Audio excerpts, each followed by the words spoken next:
we're on two different sides of a movie. Like, we're on two different sides of the movie. Like, we agree maybe 90% of the time. Like, it's just what the show is about. I remember when we used to film this, like, people thought we hated each other for a while. Like, I don't hate each other. I just think Jacob's got shit taste in movies sometimes. It's okay. I mean, it is what it is. But welcome to another episode of Music City Drive-In. I am your host, Ricky Valera. On today's episode, we're going to break down the 2022 Sundance Film Festival, what we liked, what we didn't, our favorite performances, some disappointing films, and much more. As always, I'm joined by Jacob. How are you, buddy? I'm doing good. Tired. It's early, but ready to go. It is early. I don't know why. I just was like, let's do this show in the morning. Actually, I will blame one of our guests because I was like, what's your schedule? And then she tells me her schedule. I'm like, boom. All right, let's do the morning before everybody else. But I will say we have two ladies joining us who experienced Sundance with us. They'll be joining Jacob and I in the 2028 Team USA bobsled team now because we did a lot of bobsledding while we were at Sundance. But welcome to the show, Nicole and Josie. How are you guys doing? Wow, that was my favorite intro I've ever had on this show. Thank you for that. Yeah. Try to spice it up a little bit. You know what I mean? Like, you know, I was trying to think of like what thing has like four people involved. I didn't know what it was. Like, bobsled is the only thing I thought of. You know what I mean? So I was like, I don't really know. That's sport I might. Is it three people? No. I don't know. You are Jacob, you're pushing. You're pushing the back. I don't know. All right. I don't know. It's early, guys. It's early. It is. So how are we recapping from Sundance here? Just tired. It was a lot because I was doing so many different things at the same time. So Sundance was a bit intense. I feel I watched less films this year than last year, so I'm worrying that I feel hurt. But at the same time, I saw some good stuff that I like, so I call it a win. Yeah, you probably watched less films this year because it was set up very bad.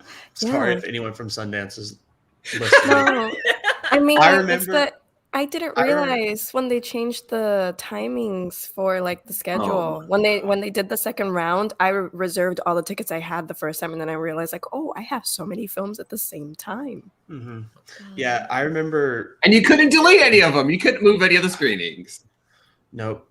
You couldn't get rid of any. You couldn't change any. It's because I had a lot. Like I had fresh premiere, but they didn't change the time, so it was still at 1 a.m. for me, and I'd work at 9 the next morning.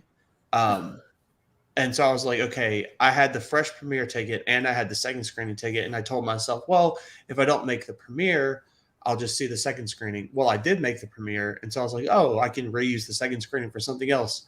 Nope. Not allowed, I guess. So, yeah, we'll talk about that later, I guess. Like, they have the best setup, right? I wish all film studios would use their platform in order to watch films. Like, it's fantastic. I will give them credit. I mean, even the 15-minute opening that you have to watch, you don't have to watch it, obviously, but like, you know. I love the land acknowledgement. Like, did I need to see it that many times? No. You can fast forward through it, obviously. Exactly. And it was like, honestly, one of the best land acknowledgements I've ever seen. And like, as a public historian, I was super excited about it. Yeah. Yeah, but that was a slight disappointment because like when I realized I reserved two of the same films, I was like, oh, I'm going to do what I did last year and just click cancel. And then it was like, no, just kidding. You're stuck with two screenings of this, two screenings of that. I did it twice, unfortunately, like an idiot that I didn't realize until after the fact that you couldn't cancel. So yeah, I was with Josie there. I had scheduled everything. I wrote it down. In pen, guys. I wrote it down in pen. I had a calendar set up. Everything was good to go. My entire schedule was written out. And they're like, oh, well, we're not doing it virtual, or we're only doing all virtual. So let's change all the times. So then I did exactly what she did. I reserved all of my movies and then realized, oh, all of them are either like one day or my second screenings are all like starting the same day as well. So like I think I only missed one of the movies that I reserved, which I was very happy. And that was After Yang, which I missed. And I did get the award screening of it. So I'm going to watch that at some point over the next day or so. That's another thing that really bothered me was them doing the premiere screenings and the award screenings all under one bundle of tickets. Yeah. Because I think pretty sure last year they were Like whatever you had left over, right? Yeah, it was like you could use Mhm. like whatever you had, you could use to that. And it's like this year I was like, well, I could have seen more premieres, but at the same time, I knew there was going to be some awards movies I wanted to see. Mhm. And so like I had to like pick and choose. And it sucked that I couldn't use because I had one second screening ticket left over. So did I. Because the last day of second screenings, my whole house decided to break down. And so I wanted to use a second screening ticket and you couldn't. So yeah, that was another issue I had. Yeah, I purposely left over. Well, actually, I actually read. I don't ever read the fine print. Nobody ever does, but I did, and I got said screamed where at you for could not only reading it. use the premiere and the award ones on the award one. So I left 3 award movies left, or like. So I was just like, I'm just going to second screen everything. Like whatever, everything is getting second screen unless it was something I really, really wanted. And there was like, did anybody have the issue of like being really excited about one of your premieres and it was just like, meh? Yeah. Yeah. So it's like, I saved my premiere ticket for that movie. Thanks. Like, so Yeah, I wasn't official press because I had not planned on doing much Sundance, except then whenever it went all virtual, I was like, well, if everything's virtual, I can like buy some tickets. And then I spent way too much money. But it's okay because I'm getting some paid reviews out of it. So I think I'm breaking even. Yeah. But I was smart about it and I scheduled all second screenings, which made my life a lot easier, thank God. But I'm like still catching up on everything, and it like it's so funny because my grad school classmates were like, how are you coping with like starting the new semester of grad school and doing Sundance? And I was like, I only saw 10 things, and still the answer is not well. Yeah. I think I capped at 19 is where I'm at right now. 19 movies watched. I think that's where I'm at. I have 2 more left to watch, and I'm hoping I'll get to them, but I mean, it is what it is now. You know, it's like it's one of those things where it's like I think I run into like Sundance is like the first film festival of the year, obviously, but it's the film festival that kind of like some films will. I really don't see any of these films really being like super duper awards players. Maybe the documentaries are too, but like none of these movies really scream awards, and a lot of them are being purchased by streaming platforms, so their awards. Really, I mean, Fresh is coming out in like a month. You know what I mean? Their award window is gone. It's periods. Like, not that I don't really know if there ever would have been, but like personal awards, like that's fine. But like, it kind of blew my mind that it's just like, you know, a lot of them, nothing really had, in my opinion, none of them really had that mass appeal to me, even though it really didn't like, you know, I didn't really love it when I watched it at Sundance. But, you know, there's no film like On the Count of Three, which is coming out soon. I'm very, very, very, very happy about this. I'm very, very, very excited about that, which I could talk about that movie. It's going to be in my top 10 movies of every year until it comes out. So hopefully soon. But I already put it in my top 10 of this year, or my top like list of this year. It's my only one, I think, in my top 10 list of 2022 right now. So it was in my top 10 last year too, but it's because nobody would log into my account and delete it. So with that being said, all right, so we're gonna break down a couple different categories: biggest surprise, biggest disappointment, least favorite, best performances, and top 3 films for the festival. I think I sent that to all of you guys, so hopefully you're prepared. If not, I mean, just wing it. Like that's the point of the show, just wing it. But we're gonna kick it off with the biggest surprise. And I don't want this to be like a movie that maybe you did have logged in as premiere. So if you had it logged in as premiere or whatever, then just say it anyway. But just something that's kind of surprised you. And Nicole, I'll let you kick it off. Okay, I have 2. I'm cheating a little bit, and they're both documentaries, actually. I saw a lot of docs at Sundance this year, and one of them was Fire of Love, which I did not originally intend to see, but Josie was tweeting about it so much that I was like, oh, to hell with it. I'm going to book a ticket for it. And it has some of the most gorgeous visuals I've like ever seen on film. But more than that, I was just blown away by like what a touching story it is. So that was like a huge surprise that I had not initially even intended to watch. And my other one, which I think I'm like probably this documentary's biggest fan, but it's 3 Minutes of Lengthening, which is a really fascinating documentary. I've never seen anything like it. And to be fair, it's partially me being very biased because we literally had a discussion in one of my grad school classes that morning about like how to deal with whenever you have like not a lot of sources for something and like how to make the most out of sources that you do have. And 3 Minutes of Lengthening is essentially this film that is about 3 minutes worth of footage of this like Jewish village in Poland from like 1938, right before the war. And most of the people in the village were killed in the Holocaust. And so it's kind of about this guy found this footage in his like grandfather's closet. And him trying to piece together what he can tell about the town and the people who lived there from just 3 minutes. And it's just like the most interesting thing. And it's also very eerie because it starts out with just playing the 3 minutes. And it's a very strange thing to watch, sort of knowing what will occur to the people that you're seeing in it. I feel bad because I didn't really watch, like last year I watched, okay, so I'll be honest. Last year, I got a lot more access to some of the documentaries leading up to the festival, which I won't talk about because I don't like slandering PR on the air. But I didn't watch any documentaries this film festival, and I feel bad for it. I do, but like I'm just kind of documentaried out right now because I watched a lot towards the end of last year, and I try to catch up on all the especially the Oscar ones, but. I almost did reserve the one that Josie kept on talking about, but I reserved something else instead. But Josie, I'll let you go ahead and have the floor here. Biggest surprise for you. So actually, just a little bit on the documentaries. I felt like I enjoyed the documentaries more than the narrative films this time around, which was very surprising for me because Sundance last year made me into more like appreciate documentaries more. So I was very happy with this year, which is why Fire of Love is my number one. But my biggest surprise, I'm going to go with two films I didn't originally book, which are 892 and Good Luck to You, Leo Grande. 892, I really enjoyed the performances.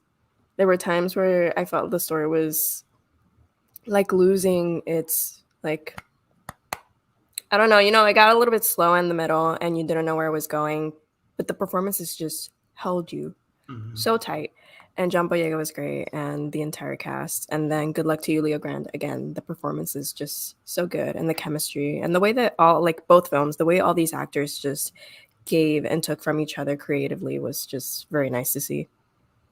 God, such a beautiful film. It was such a beautiful film. I loved it so much. Like I was trying to find places to put it in my list. It was on my premiere list, so I didn't put it in my surprise list. But I want to talk about it a little bit later. But 892, man, that performance by Boyega, he was. God, whew, it was good. Jacob, surprises.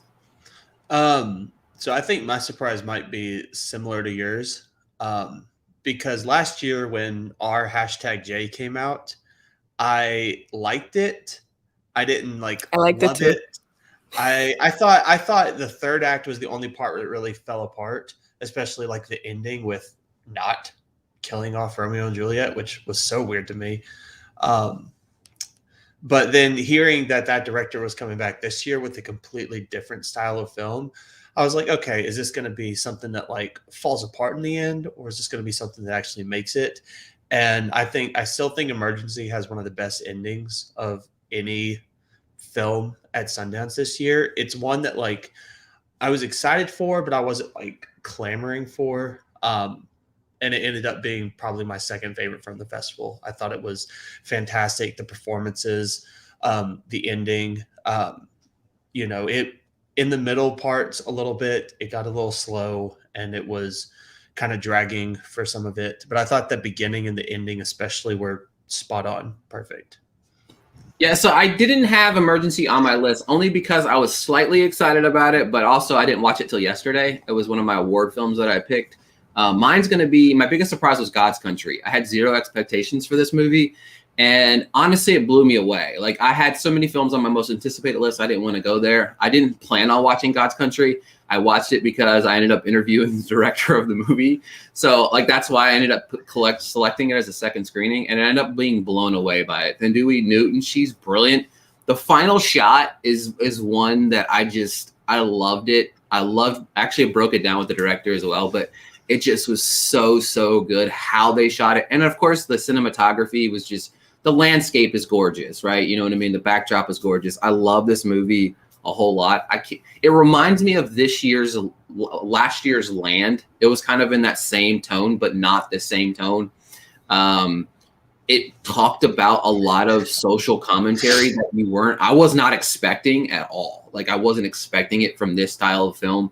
And to know that the original story was based on a short about it was supposed to be about a white man, and they changed the character over to a black woman in the country, and it was just like, it's so impactful, and it's one movie that just, it blew me away that I had no expectations for. Josie, back to you. Biggest disappointment? Oh boy. Biggest disappointment, I'm gonna have to say Call Jane and Cha Cha Real Smooth. Oof. I love how she halfway there with you. Subtly said it, you know what I mean? Because Cha Cha Real Smooth was one that I did add. I didn't have it the first time, and then the second time when we got to pick tickets again, I was like, let's add it. It's getting a lot of attention. It's getting a lot of buzz. I wanted it the first time, but I didn't get it. So I was like, yay. And then it's not a bad film, so I'm not on a hate train. I just wasn't as moved as everyone else. And it came to the point that I was like, maybe I'm just not the right demographic for this. And Call Jane, it just felt very white. And they commented on it in the film, but it's like, is that all we're going to get? Especially considering the history of abuse towards Black, Indigenous, and people of color, like women of color specifically, when it comes to reproductive rights and gynecology specifically. It was like, give me more. This is the surface. You're barely scraping the surface. That's one movie I liked it, but also was like very underwhelmed by some of that story structure, like you said. And it was like they have a great film there. They do. They just didn't execute it, and that was kind of what made me really kind of walk away. Like, that's and for what we're like, what society is going through right now, like that could have been the right now movie that really could have like hit that storm really well, and it kind of. I mean, I still think it has the opportunity to do that, but it's also like disassociating itself with a major demographic that they really could have reeled in with that. Jacob, disappointment. My biggest disappointment was probably the opening night film. Last year the opening night film was Coda, and we see what's happened with that. And this year, A24.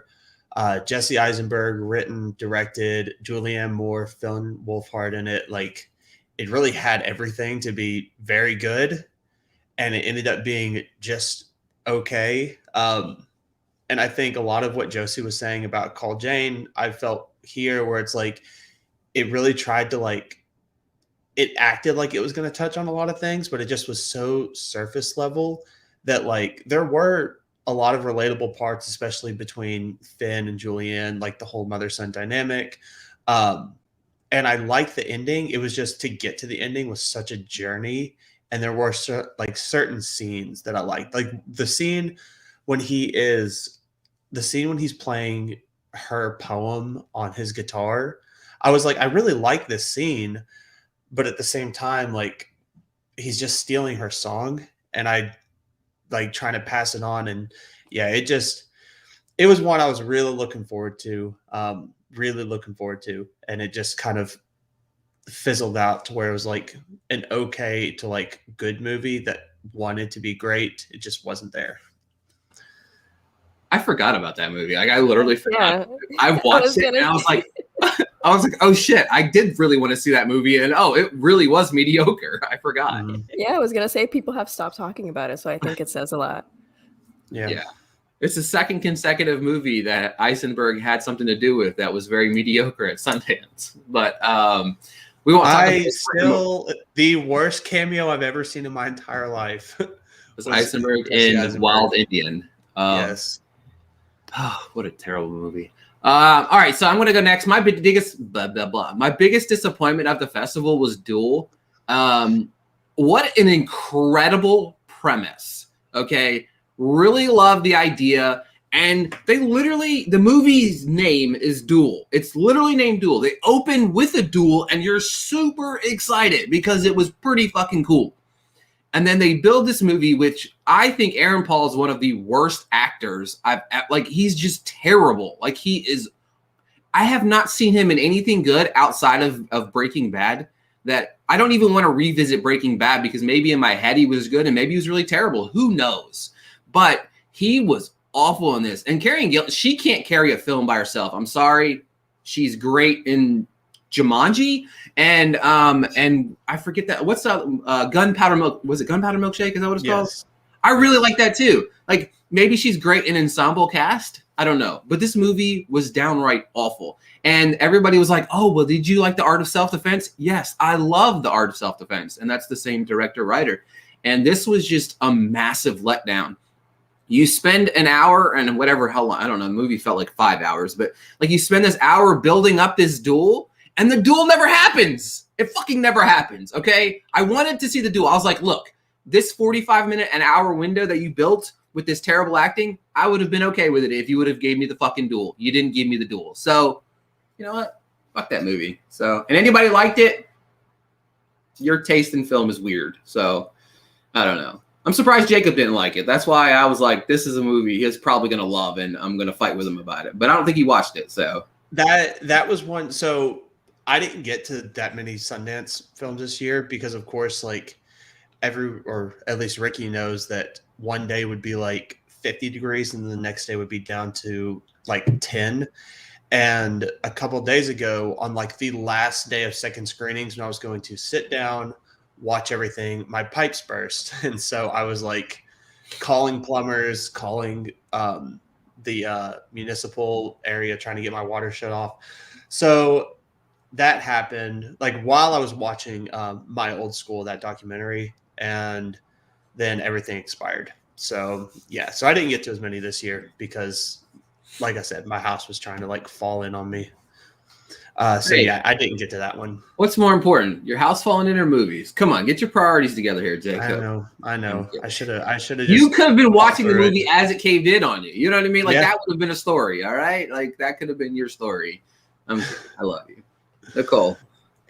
So I watched 3 movies about abortion at Sundance this year, and 2 of them were really good, really moving, really, sort of eye-opening films. And then there was Call Jane, which I also felt was super surface level, took maybe the weirdest, most boring route into it that it possibly could have, had sort of like the Blind Side vibes to me. I didn't think it was super well acted. I'm going to be writing my review of it later today, and I'm super excited to go into all the ways in which I think it failed epically. But my biggest thing is it also is like a strangely cheerful movie to be a movie about abortion. Yeah, I just feel like it absolutely like did not understand the gravity of the subject or something. It feels way too sanitized, and it feels like it's trying to like appeal to the widest possible demographic and not make them uncomfortable, which I'm so sorry, but a film about abortion should make you uncomfortable. Like particularly one about people restricting access to it. Like that shouldn't be a fun watch. So I am going to just say, like, with Call Jane being my biggest disappointment, I do highly recommend Happening, which is a French film about a teenager in the 1960s getting an abortion. And I also really recommend The Janes, which is a documentary about the same group that Call Jane is about, but it goes into, like, the actual history of the group. And it's a much better film in every way. All right, sorry about that. I had a cough, and then I was like, I'm going to unmute myself to cough for some reason. All right, so moving on to our least favorite film of the festival. Nicole, back to you.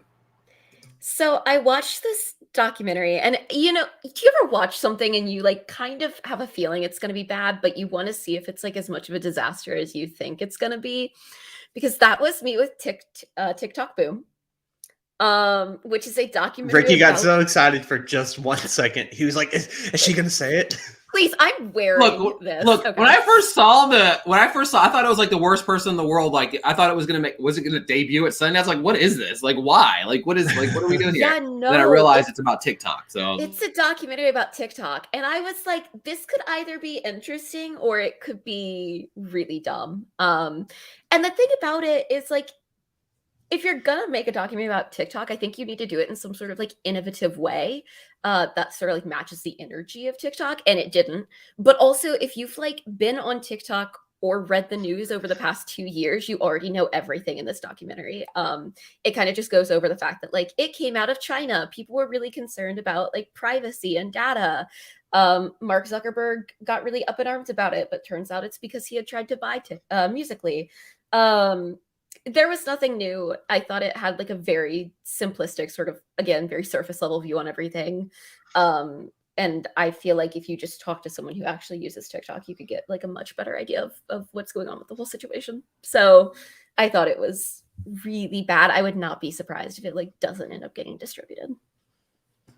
Interesting. When I saw it, I was like, I have zero interest in this because unless it's going to tell me how to get more views on my TikTok videos, I really don't care. Like, I just, outside of my mom liking my mom liking my TikTok videos, which she's not on TikTok, but still, like, you know what I mean? Your TikTok videos. Oh, thank you. Okay. Thank you, Mom.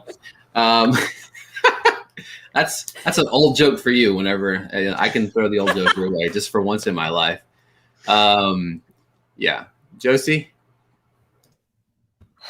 Let's see. If I'm going by my Letterboxd list of my Sundance ranked, the one at the bottom is Alice. I was oddly excited for this, not because of the premise, but because of the cast. I was like, this is the last time I watch a film based solely on my excitement for a cast. There is a lot to unpack here that I can't get to all of it. But it's just Keke Palmer was giving it her all, and it did not match the caliber she was at. It did not match the film. I think the most exciting part was that this was filmed in Savannah, so some scenes I was like, hey, I used to live right by that. So that was it. Jacob? My worst is also my most disappointing. When you finish Saving the World. Just very hollow of a movie that really, like, with everything it was touching on, it felt like it wanted to be like this, like, moving and emotional and like groundbreaking thing, and it just wasn't. Again, it was good. I mean, it was fine. It just wasn't like, it wasn't what it felt like it was, I think. Yeah, so there's a few movies that I feel like there was a lot of just okay movies at Sundance this year. Like they were movies, right? You know what I mean? They're fine movies, and that's definitely not like last year. Yeah, and that's great. But one that stood out to me the most that I really hated, and I don't know, there's literally I'm the same page. This is like the reason I hated it was the same reason like Josie hated her. I really love John Berthal. Okay, all right, I love that man a lot, and I endured Sharpstick for that man. And you had such a beautiful, positive conversation around sex and Good Luck to Leo Grande. That was just a beautiful film. Like, sex does not have to be fresh. Like, you know what I mean? It doesn't have to be like centered around like just this whatever. And Sharpstick takes it and just goes the complete opposite. And like, I don't even know, like, oh God, like it's just terrible. Like the entire film is bad. Like the entire film is bad. Like I stuck around just to watch John Bernthal. Like I literally just stuck around for him. And it was the only time I think in the entire festival where I almost turned the movie off. And I ended up just sticking it through because I don't even know if I ended up reviewing it just because maybe I did. But I just think it was such I think I watched it after Big Luck, or Good Luck to You, Leo Grande, and watching it after that or close to it, it was just like these two polar opposite films about this, and like I think an important topic. I think that we over-sexualize things, but if you have a comfortable conversation about it, it can be meaningful and powerful, just like Good Luck was. And this was just, I don't know, it was terrible. I love you still, though, John. I do. I love you, and this should show my love for you. All right, so best performance. I had quite a few. And I'll kick it off here. So for me, first off, I think the person of the festival was Regina Hall. Like for me, 1000%. I really loved her performance in Master. Another movie that was good, that could have been great, that just kind of went woo, somewhere in the middle. And then one of my personal favorites, and I'll talk about it a little bit later, was Honk for Jesus, Save Your Soul. God, I love that movie. So good. Cannot recommend it enough. Don't know when it'll come out, but her and Sterling K. Brown were fantastic. RJ and Donald, Emergency. Love those two. Great performances. Sebastian Stan, obviously, and Fresh. God, what a performance. Just what a man. I don't even know. Almost too good. Yeah, exactly. Like it's one of those, like, it's like whenever you watch, and I can't pinpoint it right now, I can't name anybody, but like when you watch a movie and it's like, holy cow, like you could see like that being real life in him, and it's just like it's creepy, which is a testament to his craft, but also very terrifying. If you ever like are alone in a room with Sebastian Stan and he gives you those eyes, you're like, whoa. Like, I don't know. Josie, I need to send you this picture of Sebastian Stan real quick. Oh boy. No, it's funny. I'll expose myself. I do have a tweet in my drafts that's basically like Sebastian Stan and Fresh is the female gaze, and I am concerned. Okay, we don't need to talk about how my reaction to him in that movie like should have turned at a certain point in the film. It didn't. It doesn't, and that is concerning. Mimi Cave, I'm sending you my therapy bill. I told Nicole like early on, I said there's a scene where he's like chopping up a body and dancing, and I was like, you're not gonna make it out. Now that's camp. That is camp. Isn't it crazy? Like that's like, to me personally, like that's a testament to how good of an, like, this is easily, in my opinion, like the best performance I've ever seen this man in. It was a good performance. Like, and you're right, it's so matter of fact that it's scary, but at the same time, like, it was just brilliant. Like, it's not easy to pull that role off either, because in this movie, like you said, it's such a hateable character. You're supposed to hate this man. And I felt more and more in love with this character as this movie progressed. And it's again, it's just a testament. I think it's a testament to the writing as well. I thought the writing was phenomenal in this. Like, it's because it really highlights this scariness of online dating and all that stuff. And like, we live in a world where online dating is terrible. And like, women do fear that this actually can, like, Sebastian Stan really does have it. A very good looking man who, and then just, no, there was a story that went viral a long time ago about this person that went on a Tinder date, and then the person took them home because something had happened to their drink and they were tired, and then they wake up in the middle of the night and hear stuff downstairs in the living room. When they go downstairs, everything's covered in plastic. nope. I was like, nope.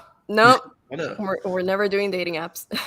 Right, just deleting them all. Nope. Like, if you don't watch Fresh and delete all your dating apps, then I don't know. Like, maybe, or you're just searching for your Sebastian Stan. I don't know. Like, maybe. Okay, listen. The men I see on dating apps, Exactly. Just the hang out men in the I see on produce dating apps do not look like Sebastian Stan. section. Oh man, I've got two more. Dale McCormick. Where has he been my entire life? Like, he was phenomenal in Good Luck to You. Like, I seriously, like, I love Emma Thompson. I just love her. I think she's amazing, and I think she was great in this. But like, it does not work without him. Like, he's brilliant in this film, and I love their dynamic. But like, he should be in so many more things after this. Like, he should have a star rise after this performance because it was just brilliant. And then, of course, I mean, I gotta talk about John Boyega. He's just 892. Like, hello. Like, just watch that movie for his performance alone. Even like Josie, I agree with Josie. It meandered a little bit in the middle, but still, I loved it. Josie, performances. Definitely to highlight from 892 also, like Nicole Bahari and Selene Sleva.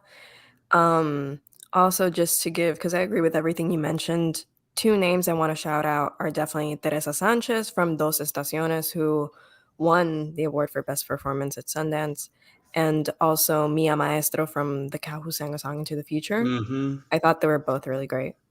Yep. Jacob? Yeah, so I was, since you took a lot of mine, I was going to say Mia. I don't want to try to butcher the last name. But yeah, I thought she was fantastic in The Cow. And I don't remember if she had like any dialogue. Like if she did, it was very few, which is just like incredible to me. Some more Daisy Edgar-Jones, of course, for Fresh. She was phenomenal.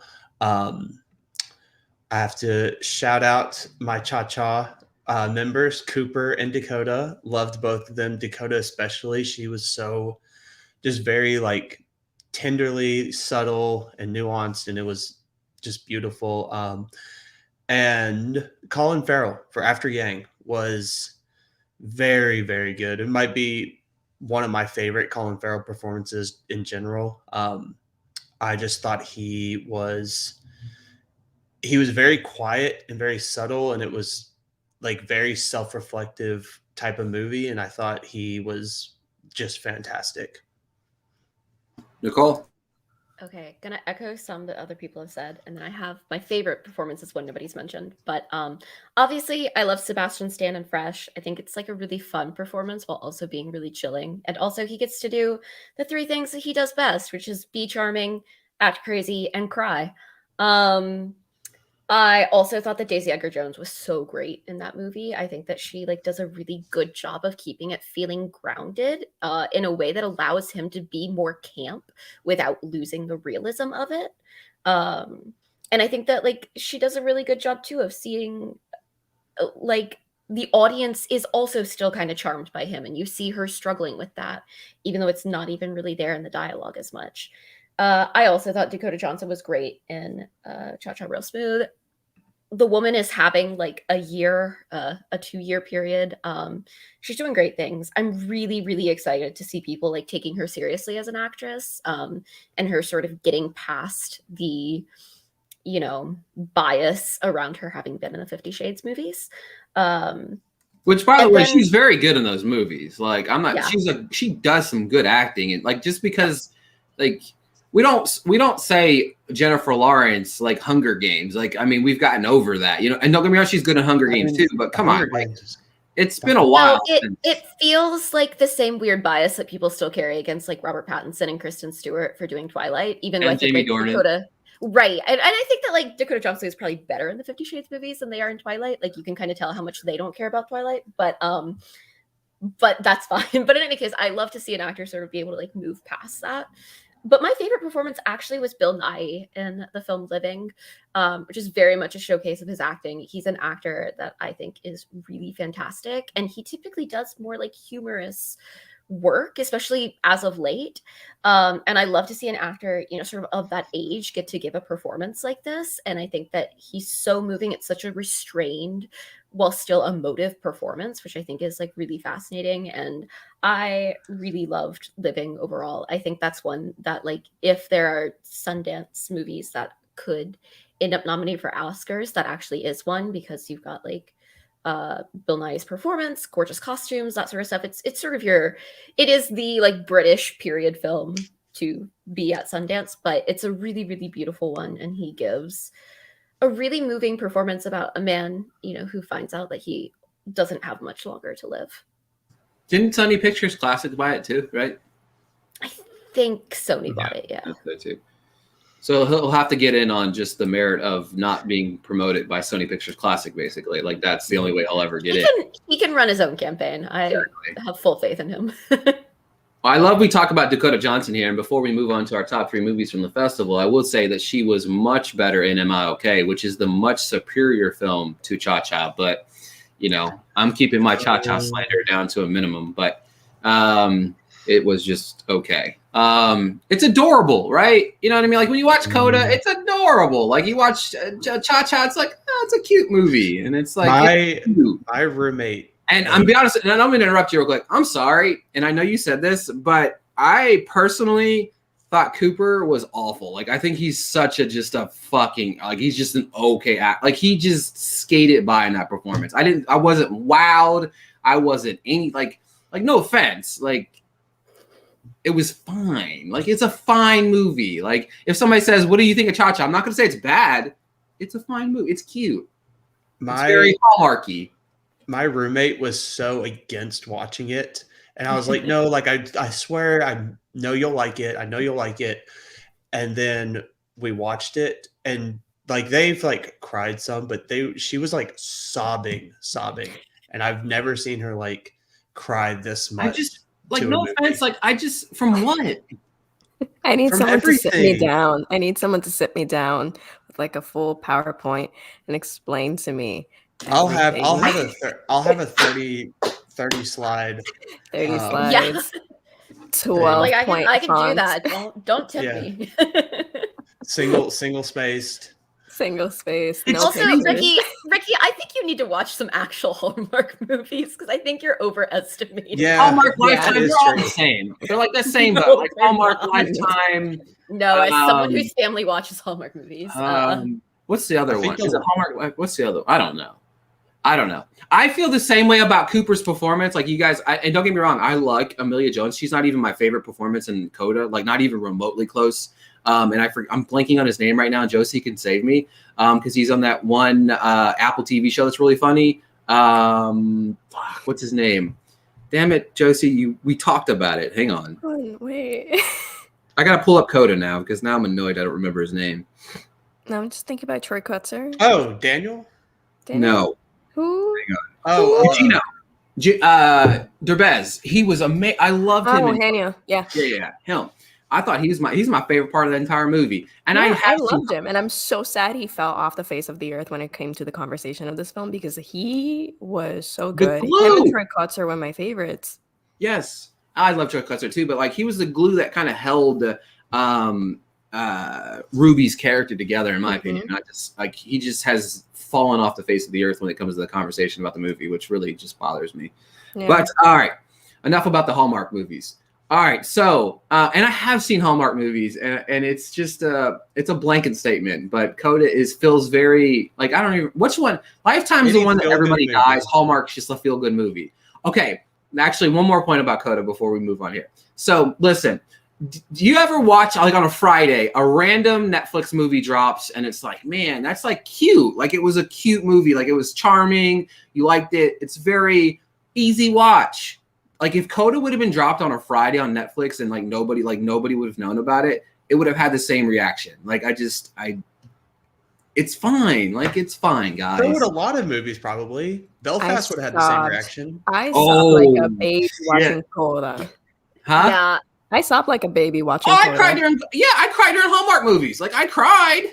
I'm not gonna say I didn't cry, okay? Like I cried. Like the scene on the back of the truck. Holy shit. Bawled like a baby. Bawled like a baby. But just because I cry doesn't mean it deserves an Oscar. I mean, it deserves a nomination.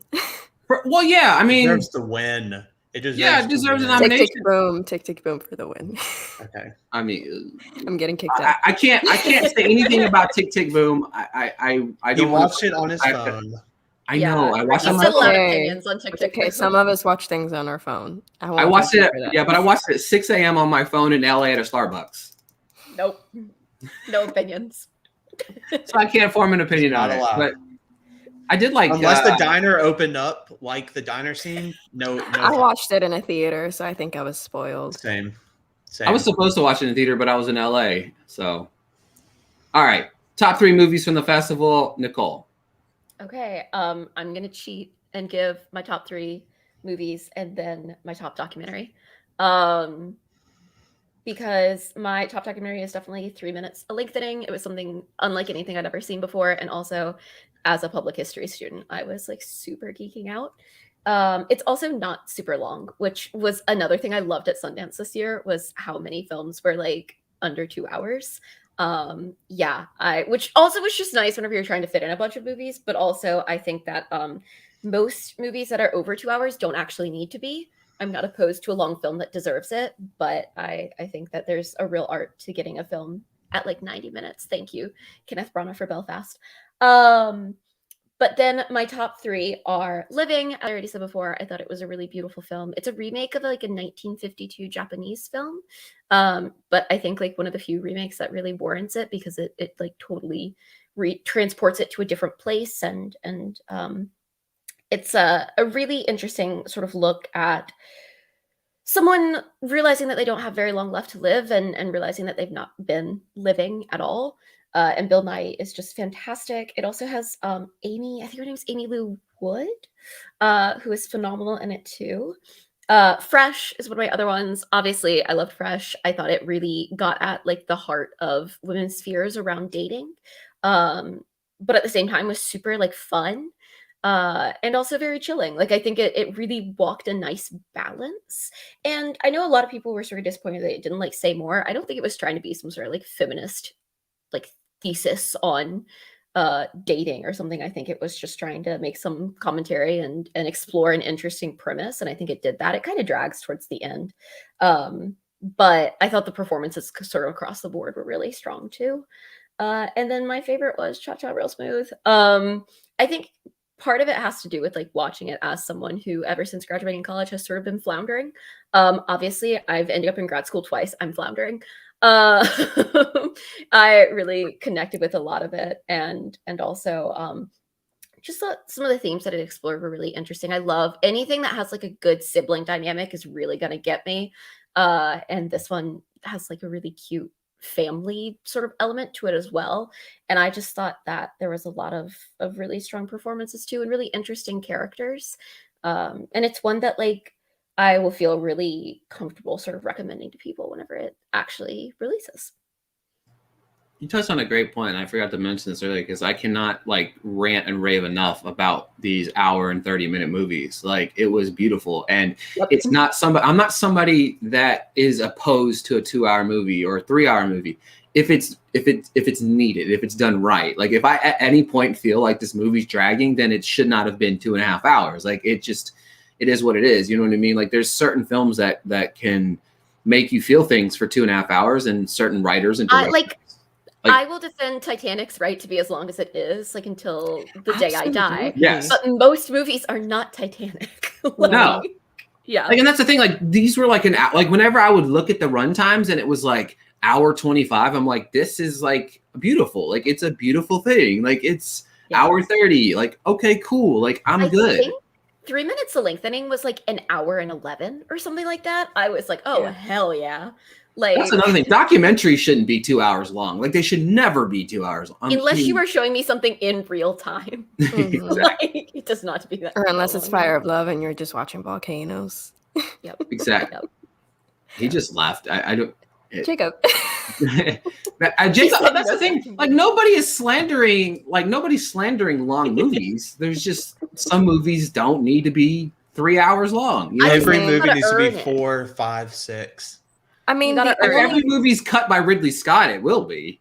So there are exceptions, and not to be a Marvel apologist, but I do accept Marvel films being 2 hours or something. Because if you do anything less, then there is no development. Mm-hmm.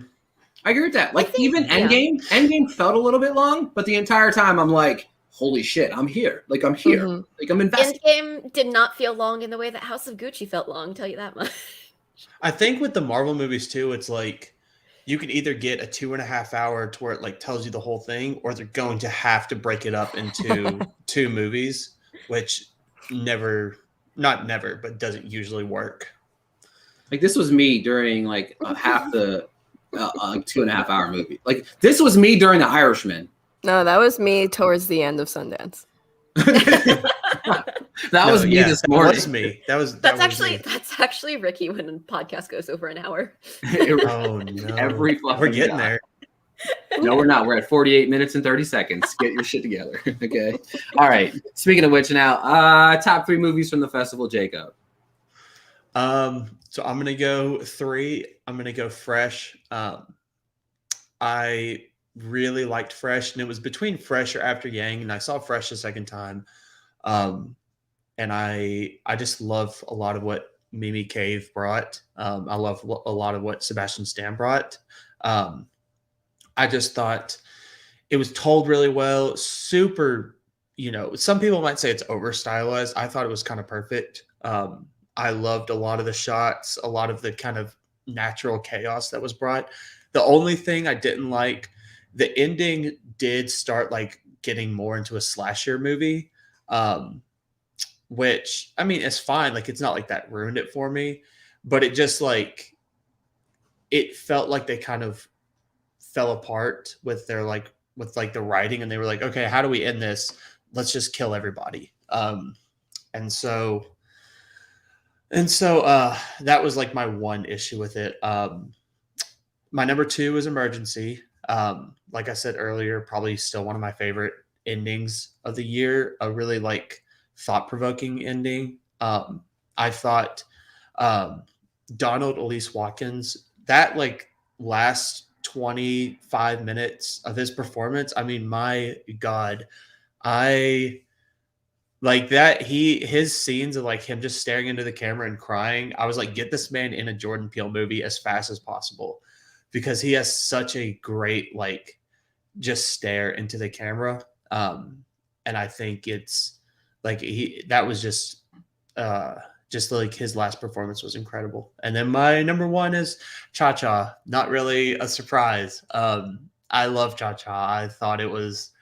I just thought it was beautiful. I thought the performances were beautiful. I loved the story. I loved how it talked about, mental health disorders, bipolar disorders, depression. I loved, I was worried about the addition of the autistic daughter. And I thought even with that, like it never played down to her. It always, it always had an intimate kind of look into her and treated her as a person. And, even the line in the movie where it's like, he won't treat me like a baby. Like, I don't think he did that. Like, he really was able to do all these, like the family dynamic, the longing to be, someone older, whereas Dakota Johnson was longing to be someone younger. And it was just like that whole back and forth between them. I thought it was a beautiful movie. I thought it was very well made, directed. The script was incredible. It's just, I've been saying it feels like the spiritual sequel to 8th Grade. And, for people who know me, that's my all-time favorite movie. So yeah, Cha Cha real smooth. It just did it for me. I wish I could explain it more, but I just felt everything. Josie, top 3. Now, I did like 8th Grade, so I will give you that. My number 3 is God's Country. I just love that final shot. And regardless of everything that it's trying to discuss, I just like how, in terms of story structure, it just elevates everything to a point where the ending does feel earned. And I just hate that I could see that death coming. Hurt, but it was necessary so she could finally get what she needed, which was peace. And she gets it, and you see that final end, and I'm like, welcome to the good for her universe. My number 2 is Good Luck to You, Leo Grand. What can I say? It's just, you rarely see movies where emotional intimacy is discussed as being as important as physical intimacy. So I value this film so much on a personal level. And then Fire of Love, of course, is my number 1, just because it's a love story. Insert Fleabag reference. This is a love story. And it's just a beautiful showcase of life, love, and just mortality through volcanoes. And just also the fact that their sacrifice contributed so much to what we have today in terms of evacuation and what we know about great volcanoes. So, and also they died together, and that's just my heart. Me being the terrible host that I always am, I always forget to check the comments sometimes. But Good Luck to Rio Grande, Master, Cha Cha in that order. Movie started fresh, then stale by the end. I disagree with that statement, but here we are. I do think that movie could have probably shaved like maybe 10 minutes, and that would have been okay. I didn't think they knew what to do at the end, which I was fine with. I don't really care. I just loved it so much. My top 3, God's Country really came close to my top 3, but still, there was 5, in my opinion, 5 really, really good movies that I really enjoyed in the festival that I felt like were stood apart. And but my top 3 is Hung for Jesus, Save Your Soul. The way that it touches on the megachurch in a way that is brilliantly done. It's very satire at sometimes, but it's also very like deeply profound and trying to find yourself. Like Regina Hall just blew me away in this film. Good Luck to You. It's my number 2. I love this movie. And I also love the positive conversation it has around the idea of escorts and stuff. Like it's a very positive conversation about what the possibilities that are there. And I don't really care. Like to me, it's my opinion. Obviously, I don't really care how you feel either way on that subject. But for me, like it's a very sex positive film. Like we don't have a lot of sex positive films in society that I really feel like you could sit down and watch and really learn and grow from. And to me, it really hit that one right on the head. And Fresh is my number 1. I liked Fresh just because it was different. It was unique. It was it's equally parts haunting. And I really feel like a lot of the love comes from the writing for me. I thought the writing was so well done. And part of it felt like it was like a personal experience within the writing that maybe not have, went that far. But Sebastian Stan gave like it's a chilling performance. It really is. It's not an easy role to pull off, in my opinion. And what he does is nothing short of remarkable. And that to me is just like, I love weird movies. And I think that's borderline weird, especially if you're talking about consuming human body parts. But if you can make me love you, regardless of how disgusting you are, then that's a testament to the performance. And I just love Fresh. I do. And it's just, like it was just a overall very solid festival. Also, I want to shout out Lucy and Desi. If you want to watch a movie about 2 remarkable human beings that aren't shed in a terrible light because they're played by 2 terrible human beings in a movie, don't watch Being the Ricardos. Watch Lucy and Desi on March 4th on Amazon Prime. I just want to retweet that real quick. As someone who grew up on I Love Lucy, I felt like it was cleansing for me to watch Lucy and Desi after Being the Ricardos. Yeah, I never finished Being the Ricardos, but Lucy and Desi had me crying. And I personally did not grow up with I Love Lucy, but I know the impact. I've studied them. I took comedy writing and TV history. Of course, they're there. And it pays a very good homage to them and their contributions as well. It gives respect to Desi, despite, of course, the problems they had in their marriage. They still respected each other. And also that moment where she's being recognized, you're just like, damn. Yeah, and I think the great conversation surrounding that film is understanding their impact on like the TV world. Like Lucille Ball was like way before her time. Like she was a prominent TV fixture, but even they let you know and say, hey, you have to like, she had to work 18 hours a day to keep her spot. Like, and it touches on the pregnancy. Like she was more concerned about being pregnant, like losing her spot than she was like, and I didn't realize that Desi was like one of the first forefront of the rerun. Like I didn't know that like that was his, he came up with the idea of like, well, let's just run reruns while she's away with like, it's, those 2 people were brilliant. And I don't think like, to me personally, I don't think there should have ever been a movie made about them. Like you could make a documentary and Amy Poehler, let them be the star, right? Most documentaries, you have the commentary from the people that makes it feel like they're more important than the actual conversation about the people.